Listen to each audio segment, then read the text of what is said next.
Hello friends, तो चलिए आज हम शुरू करते हैं एम्फाइसेमा।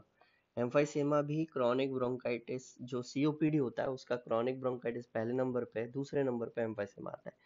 तो इसकी डेफिनेशन क्या है? ये मॉर्फोलॉजिकली डिफाइंड होता है ना। WHO is a combination of permanent dilatation of air spaces. इसमें क्या होता है, जो एल्वियोलाई होते हैं उनका जो आपस की जो वॉल्स होती हैं वो डिस्ट्रक्ट हो जाती हैं।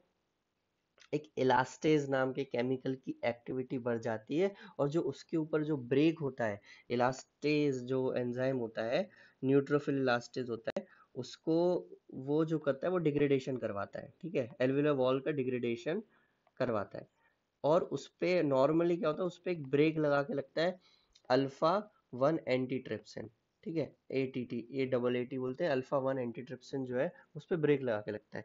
लेकिन किसी कारण से, इसमें एक कारण स्मोकिंग है और भी कुछ जेनेटिक प्रीडिस्पोजिशन है, ये जो है इसकी लेवल्स जो रहता है वो कम हो जाता है, जिसके कारण ये जो ब्रेक होता है इसमें डिस्टर्ब आता है और इसकी एक्टिविटी बढ़ जाती है, तो ये वॉल्स का डिस्ट्रक्शन करवा देता है। ठीक है, तो होता क्या है, फिर से बताते हैं, dilatation of air spaces distal to the terminal bronchiole and destruction of walls of these dilated air spaces की वॉल्स का आपस में डिस्ट्रक्ट हो जाता है। फॉर एग्जाम्पल, मैंने ये जो एल्वेलाई बनाया है, ये एल्वेलाई बनाए, इनका इस तरह का जो आपस की जो वॉल्स है ना, वो डिस्ट्रक्ट हो जाएगी और ये एक तरीके से इस तरह बनेगा। तो जो सरफेस एरिया रहता है, यहाँ पे सरफेस एरिया जो है वो बहुत ज्यादा है, यहाँ पे जो सरफेस एरिया है वो कम हो जाएगा, तो इससे पेशेंट को दिक्कत होगी। ठीक है, इसमें हमने क्या पढ़ा था? हमने पढ़ा था पर्स लिप्ड ब्रीदिंग करते हैं, पर्स लिप्ड ब्रीदिंग करते हैं ये पेशेंट। ठीक है, चलो थोड़ा सा क्लियर कर देता हूं मैं। Frequently coexist with chronic bronchitis हमने पढ़ा था, जब हम ब्रोंकाइटिस, क्रॉनिक ब्रोंकाइटिस पढ़ रहे थे। एक साथ में होता है, पेशेंट में भी labelled as having predominant emphysema और प्रीडोमिनेंट ब्रोंकाइटिस। ये भी हमने अच्छे से पिछली क्लास में समझ लिया था। ठीक है, अब इसका क्लासिफिकेशन आता है। According to the portion of acinus involve there are various classification, various types होते हैं। पहले नंबर पे सेंट्री एसिनर है, दूसरे नंबर पे पैन एसिनर है, फिर पैरासेप्टल है, इरेगुलर है और मिक्स्ड है। एक थोड़ा थोड़ा मैं यहाँ पे बेसिक्स आइडिया आपको दे देता हूँ, क्या क्या चीज होती है। ये नॉर्मल हमारी एल्वेलाई है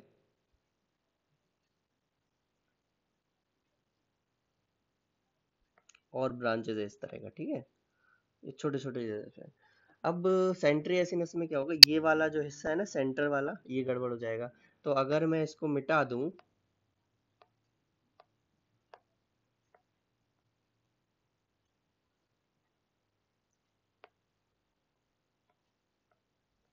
तो लगभग कुछ इस तरह का ये बनने लगेगा। ठीक है, और पैन एसिनर में क्या होगा, ये वाली हिस्सा भी पूरी तरीके से,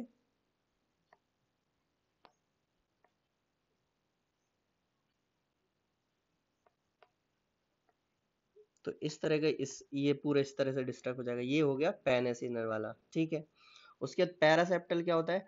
पैरासेप्टल ये होता है कि ये जो नॉर्मल वाला था,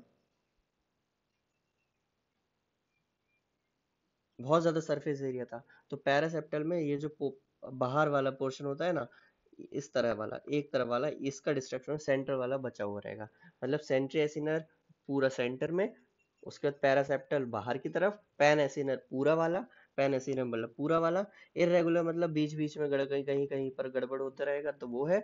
और मिक्स्ड मतलब ये भी एक अनक्लासिफाइड है, जिसमें कि सभी तरह के, कोई कोई वाला पैन एसिनर हो गया, एक ही लंग्स में बहुत सारा, कुछ हिस्सा पैन एसिनर हो गया, कुछ सेंट्रिलोब्यूलर टाइप का हो गया, कुछ वाला पैरासेप्टल टाइप का हो गया, तो ये मिक्स्ड क्लासिफिकेशन आता है। ठीक है, तो हम डायग्राम से अच्छे से समझेंगे, टाइप्स ऑफ एम्फोसेमा का अलग से वीडियो है। अभी फिलहाल हम एक थोड़ा मोटा मोटा इसका आइडिया ले लेते हैं। ठीक है, चलो।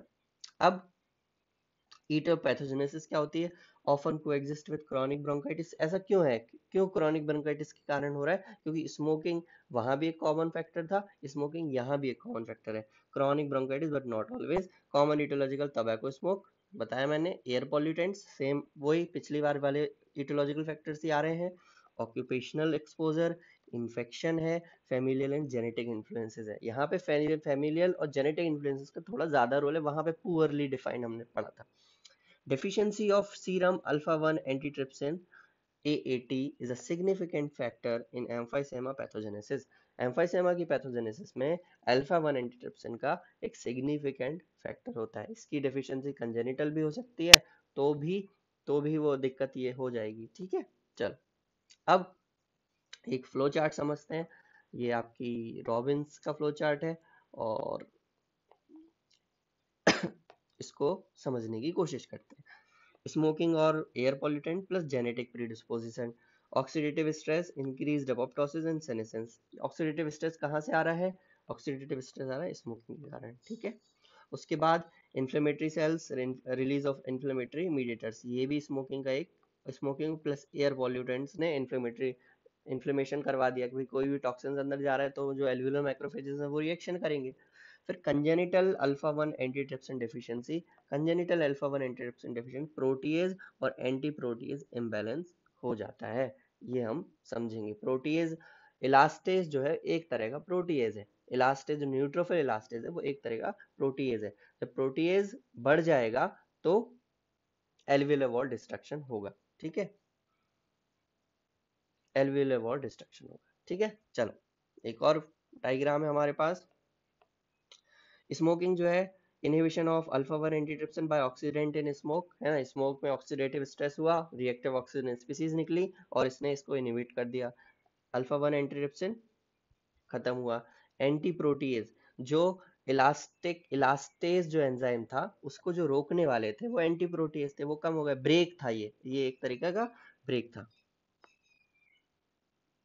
अब जब ब्रेक कम होगा तो ओवर एक्टिविटी हो जाएगी, प्रोटीएज जो है वो बढ़ जाएगा।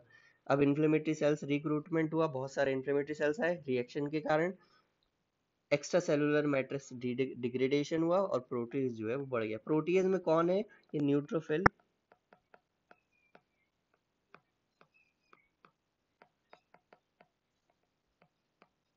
इलास्टेज है और इसके कारण इसने, ये इलास्टिस का एंजाइम है, तो जो भी आपका इलास्टिक डैमेज होता है एल्वियोलर वॉल्स में, जो इलास्टिन है उसका डैमेज हुआ और ये एम्फाइसेमा उसने क्रिएट करता है।